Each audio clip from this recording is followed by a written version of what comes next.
नमस्कार दोस्तों, welcome to Manish study classroom. आज आपके सामने मॉडर्न हिस्ट्री, भारतीय स्वतंत्रता संग्राम से रिलेटेड कुछ पॉइंट्स आप लोगों के सामने लाया जाएगा, जो कि आने वाले एग्ज़ाम जैसे कि सुपर टेट, यूपीपीसीएस, अधीनस्थ चयन आयोग एंड और भी एग्ज़ाम जो कि जिसमें जीएस से रिलेटेड, मॉडर्न हिस्ट्री से रिलेटेड इम्पॉर्टेंट पॉइंट्स पूछे जाते हैं। आप लोग क्वेश्चन देखिए और अपने आप को जांचिए, परखिए कि कितने क्वेश्चन आप लोग कर पाते हैं। जितने भी क्वेश्चंस हैं super TET exam, CTET exam में पूछे गए हैं जूनियर लेबर पर। अगर वीडियो अच्छी लगे तो चैनल को सब्सक्राइब कर दीजिएगा, साथ ही बगल में स्थित बेल आइकन को दबा दीजिएगा, जिससे आने वाली नोटिफिकेशन आपको बराबर मिलती है। साथ ही लाइक और शेयर कमेंट करते रहिए। तो चलिए दोस्तों, शुरू करते हैं मॉडर्न हिस्ट्री, भारतीय स्वतंत्रता संग्राम से रिलेटेड कुछ पॉइंट्स। फर्स्ट पॉइंट्स है, निम्न में से कौन काकोरी कांड से संबंधित नहीं है? निम्न में से कौन काकोरी कांड से संबंधित नहीं है? Option Bhagat Singh, Ashfaqulla Khan, Ram Prasad Bismil, Rajendra Lahiri. Option A Bhagat Singh, Ashfaqulla Khan, Ram Prasad Bismil, Rajendra Lahiri. देखिए, जो काकोरी कांड है वह 9 अगस्त 1925 को सहारनपुर लखनऊ लाइन पर काकोरी जाने वाली 8 डाउन स्ट्रीट मालगाड़ी को लूटा गया था, और इस कांड में 29 कर्मचारियों को गिरफ्तार कर उन पर काकोरी षड्यंत्र केस में मुकदमा चलाया गया, जिसमें भगत सिंह इस षड्यंत्र से संबंधित नहीं थे। जो भगत सिंह थे वह इस षड्यंत्र में सम्मिलित नहीं थे। इसका आंसर हो जाएगा भगत सिंह। सेकंड देखिएगा कि आज़ाद हिंद फौज के सैनिकों पर चले मुकदमे की पैरवी करने वाले दल की अध्यक्षता किसने की?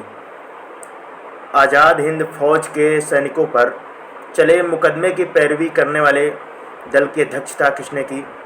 Option A Bhula Bhai Desai, option B Jawaharlal Nehru, option C Mohammad Ali Jinnah, option D CR Das. तो किसने मुकदमे की पैरवी की अध्यक्षता की सी? आज़ाद हिंद फौज के सैनिकों तथा अधिकारियों को गिरफ्तार कर ब्रिटिश सरकार द्वारा नवंबर 1945 ईस्वी में लाल किले में उन पर मुकदमा चलाया गया, और यह घटना लाल किले के मुकदमे के नाम से प्रसिद्ध है। तो इसका आंसर हो जाएगा भूला भाई देसाई, जिसकी अध्यक्षता जो थी भूला भाई देसाई ने की थी।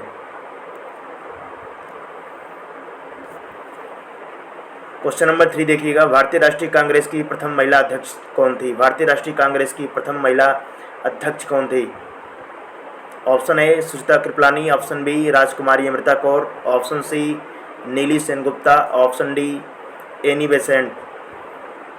तो कांग्रेस की प्रथम महिला अध्यक्ष जो थी श्रीमती एनी बेसेंट थी, जो कि वर्ष 1917 ईस्वी के कांग्रेस के कोलकाता अधिवेशन की अध्यक्षता की थी।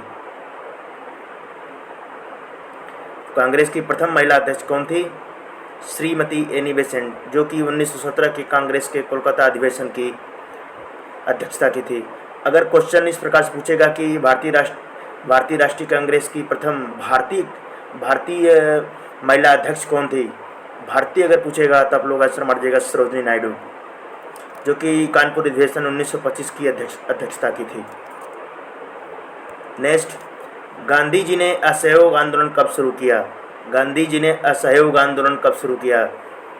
Option A 1920, option B 1930, option C 1940, option D 1941। तो देखिए, असहयोग आंदोलन की अगर बात की जाए तो महात्मा गांधी द्वारा असहयोग आंदोलन 1 अगस्त 1920 को शुरू किया गया था। कब शुरू किया गया था? 1 अगस्त 1920 को। नेक्स्ट पॉइंट देखिएगा, निम्नलिखित में से कौन सा सुमेलित है? सुमेलित करने के लिए दिया गया है ऑप्शन ए लॉर्ड कॉर्नवालिस, अस्थायी बंदोबस्त, विलियम बेंटिक, विलेनीथ, लॉर्ड कैनिंग, सती प्रथा का अंत, लॉर्ड डलहौजी, सहायक संधि प्रणाली। इसमें से कौन सा सुमेलित है? इसका आंसर हो जाएगा लॉर्ड कॉर्नवालिस, अस्थायी बंदोबस्त। जो लॉर्ड कॉर्नवालिस थे वो अस्थायी बंदोबस्त से संबंधित थे। लॉर्ड विलियम बेंटिक की बात करें तो सती प्रथा का अंत हो जाएगा।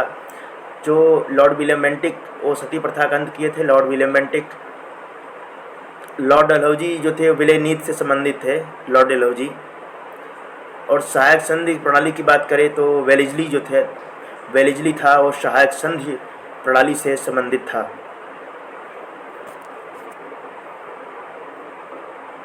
Next point,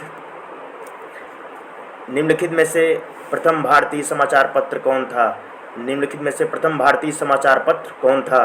option A the Tribune, option B Times of India, option C Bengal gazette, option D the young India. प्रथम समाचार पत्र की बात करें तो प्रति समाचार पत्र बंगाल गजट था, जिसे 1816 ईस्वी में गंगाधर भट्टाचार्य ने प्रकाशित किया था। तो इस प्रकार इसका आंसर हो जाएगा बंगाल गजट, जिसे गंगाधर भट्टाचार्य ने प्रकाशित किया था। कब किया था? 1816 ईस्वी में प्रथम भारतीय समाचार पत्र। और अगर प्रथम समाचार पत्र की बात किया होता कि निम्नलिखित में से कौन प्रथम समाचार पत्र था, तो जेम्स ऑगस्टम हिक्की ने इसे संपादित किया था। नेक्स्ट पॉइंट, किसने कहा स्वराज मेरा जन्म सिद्ध अधिकार है? किसने कहा कि स्वराज हमारा जन्म सिद्ध अधिकार है? ये question UP TET junior level 2011 का क्वेश्चन है कि किसने कहा कि स्वराज मेरा जन्म सिद्ध अधिकार है। ऑप्शन ए बाल Gangadhar Tilak, option B Subhash Chandra Bose, option C दादा भाई नौरोजी, ऑप्शन डी लाला लाजपत राय। तो आप लोग आंसर दीजिएगा फास्ट। देखिए, स्वराज मेरा जन्म सिद्ध अधिकार है बाल गंगाधर तिलक ने कहा था, जो कि भारतीय स्वतंत्रता के प्रमुख नायक थे और यह कांग्रेस के गरम दल के नेतृत्वकर्ता भी थे। तो इसका आंसर हो जाएगा बाल गंगाधर तिलक। नेक्स्ट पॉइंट, किस क्षेत्र में अंग्रेज अधिग्रहण के कारण सिपाही विद्रोह हुआ था? सिपाही विद्रोह काफ़ी इंपॉर्टेंट क्वेश्चन है, ये कई बार पूछा जा चुका है एग्जाम में। यूपी टेट जूनियर लेवल 2011 का भी एक क्वेश्चन है। तो अधिग्रहण के कारण सिपाही विद्रोह किस क्षेत्र में हुआ था? Option A Awadh, option B Bengal, option C Mysore, option D Delhi. तो इसका आंसर हो जाएगा अवध। लॉर्ड डलहौजी द्वारा अवध का अधिग्रहण कर अंग्रेजी राज्य में विलय करना है उसका सबसे बड़ी भूल थी, क्योंकि अवध के लगभग प्रत्येक घर का एक सदस्य अंग्रेजी सेना में था और इस कारण सिपाही विद्रोह का यह प्रमुख कारण था।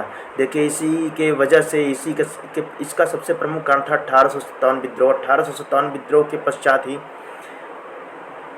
जब 1858 ईस्वी में जब ब्रिटिश सेना ने पूरी तरीके से जब अपनी सेना को सुदृढ़ करना चाहा, तो सबसे कम अवध के सैनिक इसमें सबसे कम भर्ती हुए। अवध के लोगों को बिल्कुल ही नकार दिया गया, क्योंकि 1857 की क्रांति में सबसे ज़्यादा अगर लोगों ने भाग लिया था तो अवध के लोगों ने ही भाग लिया था।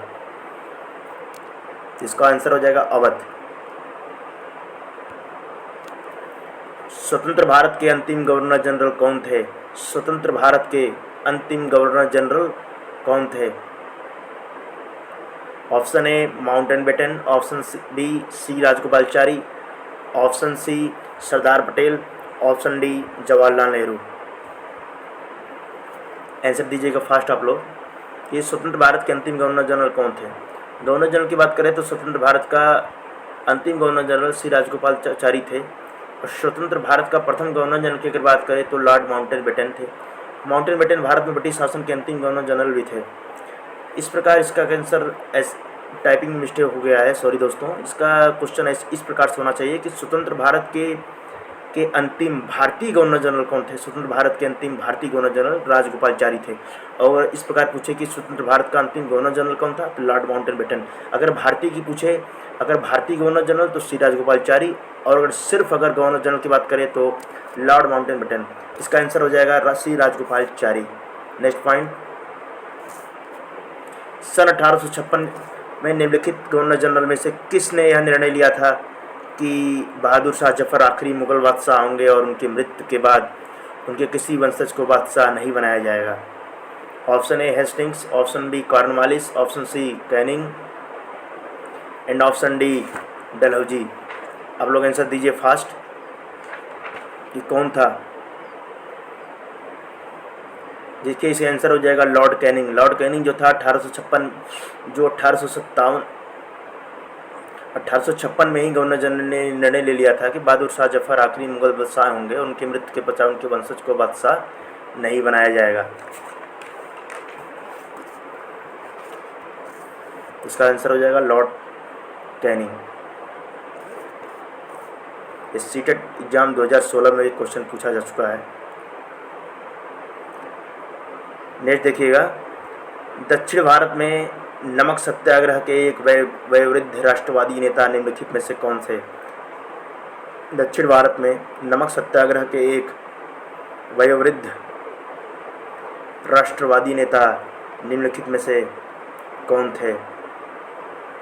Option A Mahatma Gandhi, option B Rajagopalachari, option C Sardar Vallabh Bhai Patel, option D इनमें से कोई नहीं। यह सीटेट 2016 जूनियर लेवल एग्जाम में एक क्वेश्चन कई बार पूछा गया था कि वयोवृद्ध राष्ट्रवादी नेता निम्नलिखित में से कौन से थे। तो आप लोग आंसर दीजिएगा। इसका आंसर हो जाएगा श्री राजगोपालचारी हैं। इसका एक्सप्लेनेशन देख लेते हैं कि दक्षिण भारत सत्याग्रह के एक वयोवृद्ध राष्ट्रवादी नेता श्री राजगोपालचारी थे। इन्होंने महात्मा गांधी की अगर बात करें तो महात्मा गांधी ने 12 मार्च 1930 को ऐतिहासिक नमक यात्रा की शुरुआत की थी साबरमती आश्रम से, और यहाँ पे इन्होंने जाकर नमक कानून को तोड़ा था। यहीं से 1930 को डांडी से सांकेतिक रूप से नमक कानून को तोड़ा, और फिर यहीं से सभी ने अयोध्या आंदोलन की शुरुआत हुई।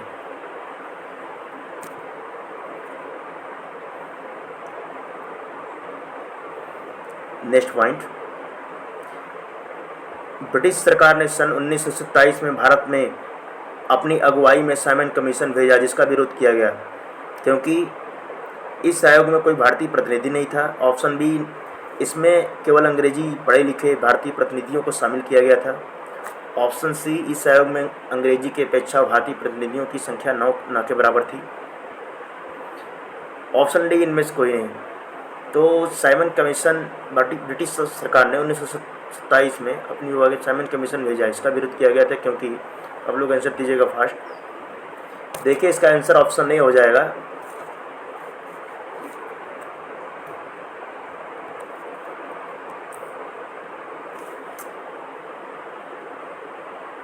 सॉरी दोस्तों,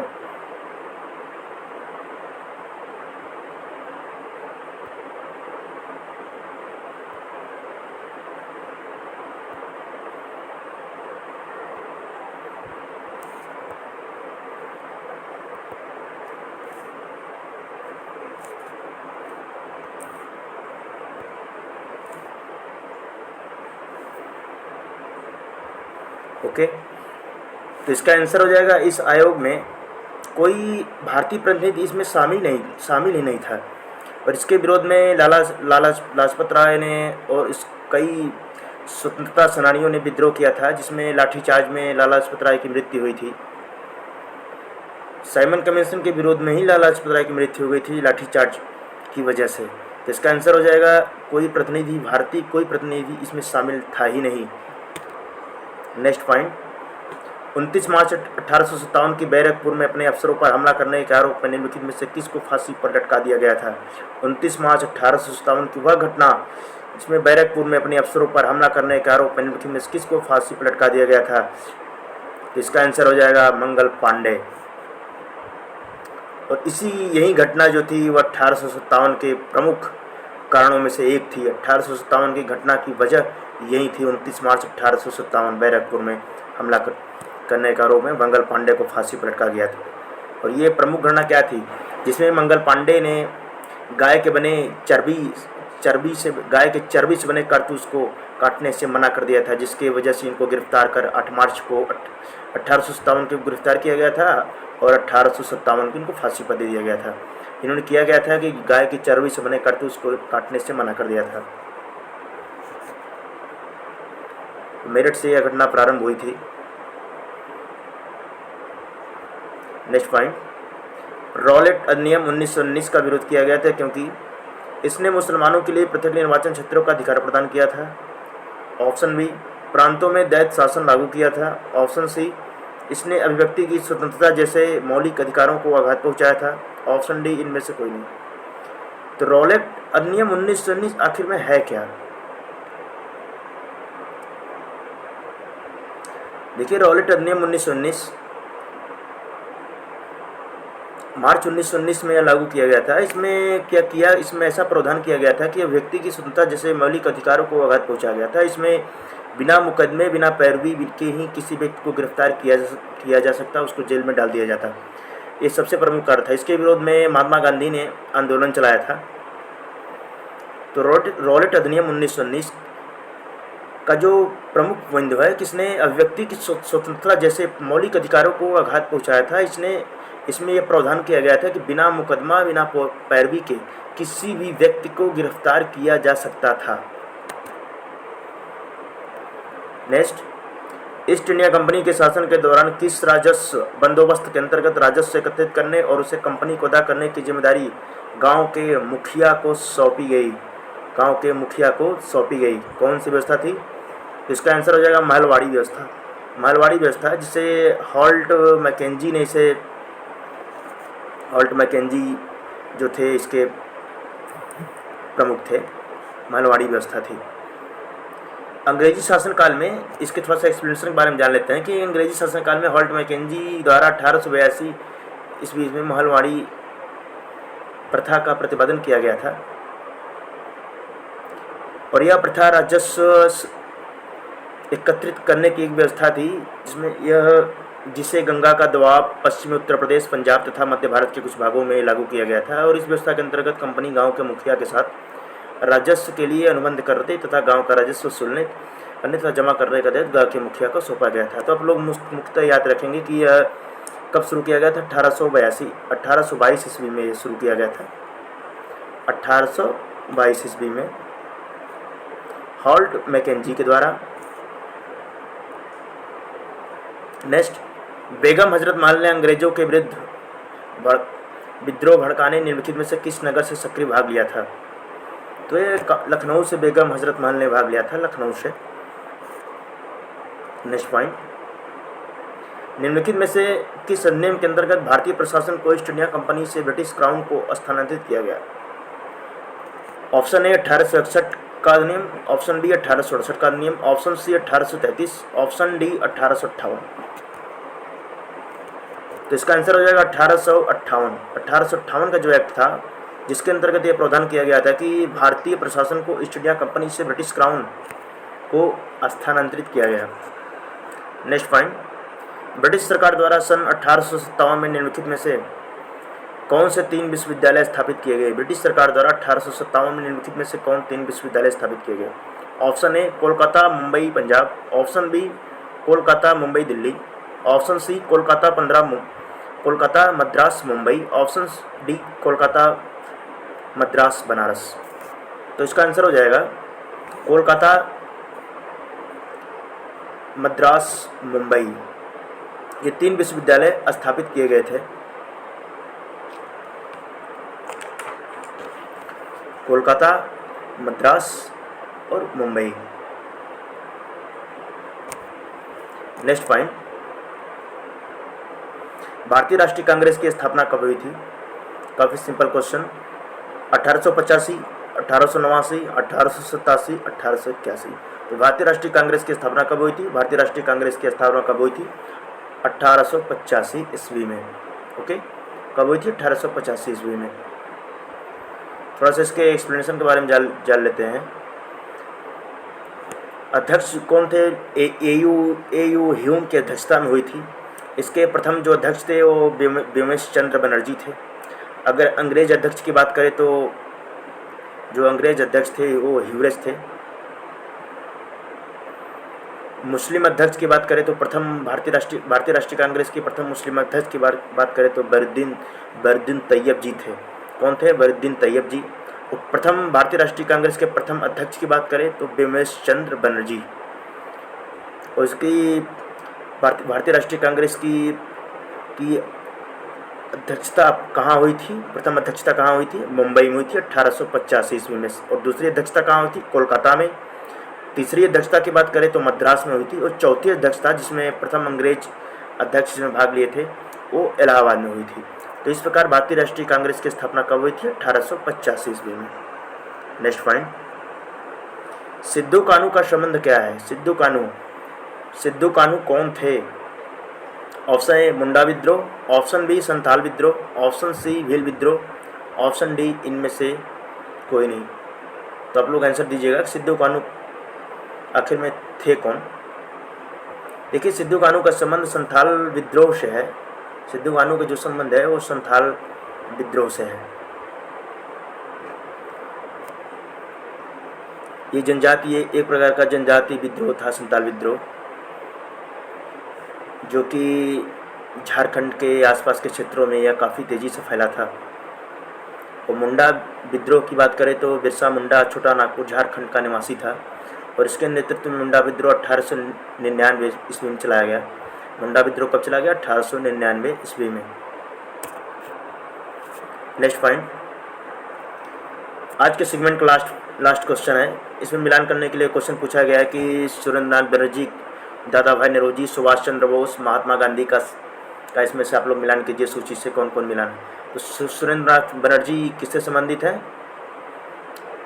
ऑप्शन दीजिएगा आप लोग। देखिए, सुरेंद्रनाथ बनर्जी ने ए नेशन इन मेकिंग लिखा था और दादा भाई नौरोजी जो थे वो poverty and un British rule in India. दादा भाई नौरोजी जो कि वयोवृद्ध नेता थे, ये Dadabhai Naoroji poverty and un British rule in India. Subhash Chandra Bose जो थे वह इंडियन स्ट्रगल इन्होंने लिखा था, सुभाष चंद्र बोस। और महात्मा गांधी ने हिंद स्वराज की स्थापना की थी।